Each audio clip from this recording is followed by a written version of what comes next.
السلام علیکم ورحمۃ اللہ وبرکاتہ۔ امید کرتا ہوں تمام حضرات خیر و عافیت سے ہوں گے۔ اللہ پاک آپ سب کو خوش رکھے، آباد رکھے۔ رمضان المبارک کا مہینہ جاری ہے اور آپ حضرات رمضان المبارک کے مہینے میں تراویح 20 رکعت پڑھ کر اور اسی طرح پورا دن روزہ رکھ کر اور سحری کر کے اور افطاری کر کے اور دوسروں کو دعوت دے کر انشاءاللہ ان کاموں میں اور اللہ کی عبادت کر کے قرآن مجید کی تلاوت کر کے سمجھ میں آگے اور ذکر کر کے ان کاموں میں تو آپ مشغول ہی ہوں گے، لیکن ساتھ ساتھ میں آپ کو یہ بتاتا بھی چلوں کہ رمضان المبارک کی مہینہ جو ہے یہ اور بھی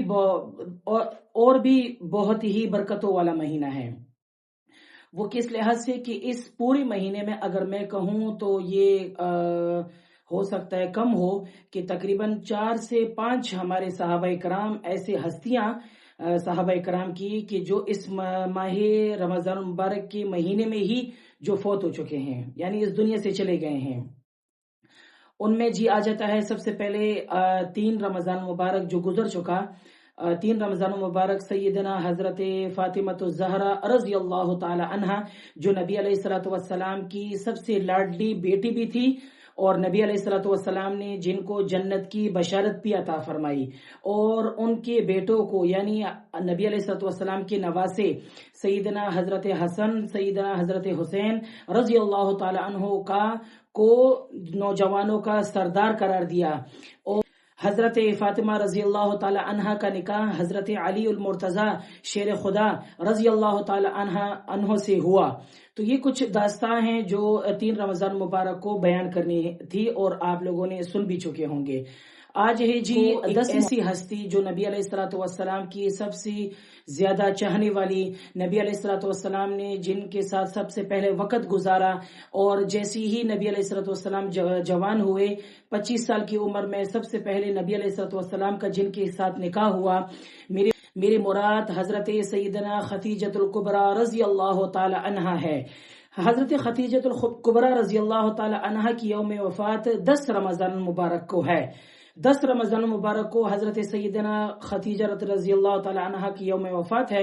کچھ ان کی سیرت کے حوالے سے پڑھتے ہیں کہ حضرت خدیجہ رضی اللہ تعالی عنہا کا نکاح نبی علیہ الصلوۃ والسلام کے ساتھ کیسے ہوا۔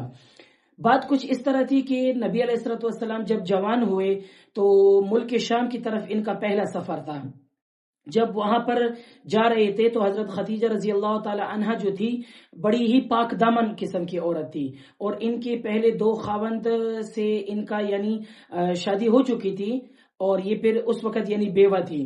تو نبی علیہ الصلوۃ والسلام کو اپنا مال دیا کہ جاؤ یعنی بیچ کر آ جائیں۔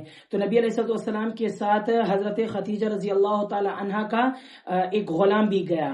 تو جب واپسی ہوئی، واپسی پر اس غلام نے بھی آ کر کہا، نبی علیہ الصلوۃ والسلام نے سارے پیسے دے دیے کہ مثال کے طور پر آپ نے جو چیز مجھے کہا تھا بیچنے کا میں نے بیچ دی، یہ سارا منافع، یہ ساری چیزیں، پیسے۔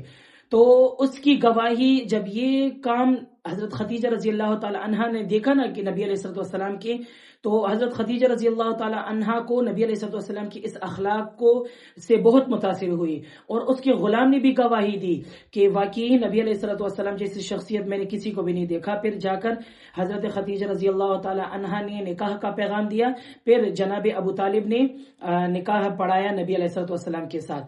تو نبی علیہ الصلوۃ والسلام کی عمر 25 سال اور حضرت خدیجہ رضی اللہ تعالی عنہا کی عمر 40 سال کی تھی۔ بات کچھ اس طرح ہے کہ آگے جب چلتا گیا، واقعہ ہوتا گیا، تو جب نبی علیہ الصلوۃ والسلام کو سب سے پہلے وہی غار حرا میں جب نازل ہوئی، جب آپ علیہ الصلوۃ والسلام واپس تشریف گھر لے کر آئے تو آپ نے فرمایا کہ زملونی، مجھے سردی لگ رہی ہے۔ تو حضرت خدیجہ رضی اللہ تعالیٰ عنہ نے دل میں سوچا کہ اللہ خیر کرے، پتہ نہیں کیا ہو گیا ہے۔ بہرحال نبی علیہ الصلوۃ والسلام نے کچھ اس طرح کے الفاظ کہے کہ مجھے ایسے لگ رہا ہے کہ یعنی میں زندہ نہیں بچوں گا۔ تو حضرت خدیجہ رضی اللہ تعالیٰ عنہ نے کہا، اس وقت ایسا جملہ ارشاد فرمایا کہ جو رہتی دنیا تک کے لیے لوگوں کے لیے اور نبی علیہ الصلوۃ والسلام کے لیے تو خاص طور پر ایک عملی نمونہ تھی، وہ یہ کہ انہوں نے فرمایا کہ اللہ تعالیٰ آپ کو ضائع نہیں کریں گے۔ کیونکہ آپ بیواؤں کی خدمت کرتے ہیں، غریبوں کے کام آتے ہیں، یتیموں کا سہارا بنتے ہیں، سمجھ میں آگے نا، آپ لوگوں کو نیکی کی طرف بلاتے ہیں، سمجھ میں آئی، لوگ آپ کو صادق اور امین کہتے ہیں، یعنی ساری صفات گنائی، اور یہ بتایا گیا کہ اللہ تعالیٰ آپ کو کبھی بھی ضائع نہیں کریں گے، آپ اس طرح کے الفاظ نہ کہیں۔ بہرحال نبی علیہ الصلوۃ والسلام نے جب یہ وقت گزارا، اس کے بعد جب نبی علیہ السلام نے دین کی تبلیغ کی تو شیب ابی طالب میں تقریباً 3 سال تک حضرت خدیجہ رضی اللہ تعالی عنہا نبی علیہ الصلوۃ والسلام کے ساتھ رہی۔ بتانا میں یہ چاہتا ہوں کہ حضرت خدیجہ رضی اللہ تعالی عنہا جو ہماری اس امت کی مائیں ہیں، ماں کا لفظ میں کیوں استعمال کر رہا ہوں؟ اس وجہ سے کیونکہ قرآن مجید میں اللہ تعالیٰ نے ارشاد فرمایا کہ اے مومنو، نبی علیہ الصلوۃ والسلام کی جتنی بھی گھر والیاں ہیں تمہاری اس امت کی مائیں ہیں، تو اس وجہ سے میں اس کو تو ماں کی سے زیادہ درجہ دوں گا۔ کیوں؟ کیونکہ یہ میرے ایمان کا حصہ ہے۔ سمجھ میں آ گئی؟ تو نبی علیہ الصلوۃ والسلام کے ہر تکلیف میں، ہر جگہ پر ساتھ دینے والی خاتون صرف اور صرف حضرت خدیجہ الکبریٰ رضی اللہ تعالی عنہا تھیں۔ ویسے تو بعد میں اور بھی بہت ساری بیویاں آئیں، لیکن شروع میں جو تکلیف کا جو وقت تھا وہ نبی علیہ الصلوۃ والسلام کے ساتھ انہوں نے ہی گزارا۔ اور نبی علیہ الصلوۃ والسلام کی سب سے اچھی بیوی حضرت خدیجہ رضی اللہ تعالی عنہا تھی۔ اور نبی علیہ الصلوۃ والسلام جب حضرت خدیجہ رضی اللہ تعالی عنہا اس دنیا سے پردہ فرما کر جب چلی گئی تو آپ علیہ الصلوۃ والسلام ان کی سہیلیوں کے ساتھ، یعنی حضرت خدیجہ رضی اللہ تعالی عنہا کی جو سہیلیاں تھیں ان سے بھی ادب سے پیش آتے، ان کی قدر کرتے۔ کیوں؟ کیونکہ یہ ان کی بیوی کے سہیلیاں تھیں۔ اور نبی علیہ الصلوۃ والسلام نے جنت کی بشارت بھی عطا فرمائی۔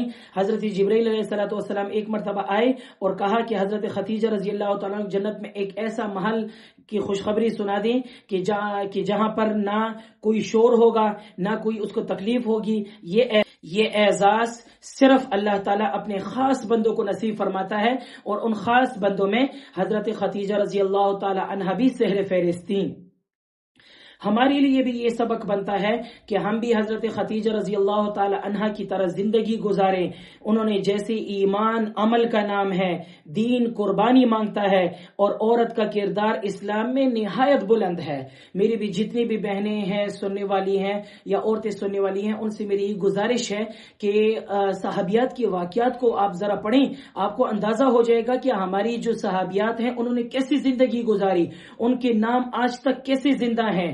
سمجھ میں آگئی نا؟ تو ہم بھی اگر انہی کی طرح زندگی گزاریں گے تو انشاءاللہ ہماری دنیا بھی اچھی ہو جائے گی اور آخرت بھی ہمارے لیے ٹھیک ہوگی۔ تو بتانے کا مقصد یہ تھا کہ حضرت سیدنا خدیجہ رضی اللہ تعالی عنہا نے نبی علیہ الصلوۃ والسلام کے ہر مقام پر، ہر جگہ پر ساتھ دی، اور جس سال حضرت خدیجہ رضی اللہ تعالی عنہا اس دنیا سے چلی گئی، آپ علیہ الصلوۃ والسلام نے اس سال کو عام الحزن یعنی غم کا سال فرمایا، اور آپ علیہ الصلوۃ والسلام حضرت خدیجہ رضی اللہ تعالی عنہا کے ساتھ بڑے ہی مخلص تھے۔ کوئی دوسری شادی آپ علیہ الصلوۃ والسلام نے حضرت خدیجہ رضی اللہ تعالی عنہا کے رہتے ہوئے دوسری شادی نہیں کی۔ تو یہ ایک ہمارے لیے سبق بھی ہے کہ اس نبی علیہ الصلوۃ والسلام کی زندگی کو دیکھیں اور حضرت خدیجہ رضی اللہ تعالی عنہا کی زندگی کو ہم پڑھیں کہ ان سے ہمیں کیا سبق ملتا ہے۔ سیدنا حضرت خدیجہ رضی اللہ تعالی عنہا کی یوم وفات کا دن ہمیں چاہیے کہ ہم ان تواریخ کو یاد رکھیں کہ ان تاریخوں کو کیا ہوا تھا۔ 14 اگست ہمیں یاد رہتا ہے، 9 مئی ہمیں یاد رہتا ہے، 23 مارچ ہمیں یاد رہتا ہے، 25 دسمبر ہمیں یاد رہتا ہے۔ تو یہ پاکستان کی تاریخیں یہ تو یاد رکھنا ہے، لیکن اسلامی جو ہیروز ہیں ہمارے، جنہوں نے جن کی وجہ سے ہم مسلمان ہوئے، ان کی تواریخ کو تو یاد رکھنا ہمارے لیے بہت ہی ضروری ہے۔ تو امید کروں گا آپ کو یہ ویڈیو بہت اچھی لگی ہوگی، اور آگے آپ حضرات سے میری گزارش ہے کہ آپ اس ویڈیو کو آگے لوگوں تک شیئر کریں تاکہ لوگوں تک سیدنا حضرت فاطمہ الزہرا رضی اللہ تعالی عنہا اور حضرت سیدنا خدیجہ الکبریٰ رضی اللہ تعالی عنہا کے حوالے سے جو بات میں نے ذکر کی، اس میں آپ لوگوں تک شیئر کریں تاکہ وہ بھی اس بیان سے مستفید ہو جائیں۔ اللہ تعالی مجھے اور آپ کو ان باتوں پر عمل کرنے کی توفیق عطا فرمائے۔ السلام علیکم ورحمۃ اللہ وبرکاتہ۔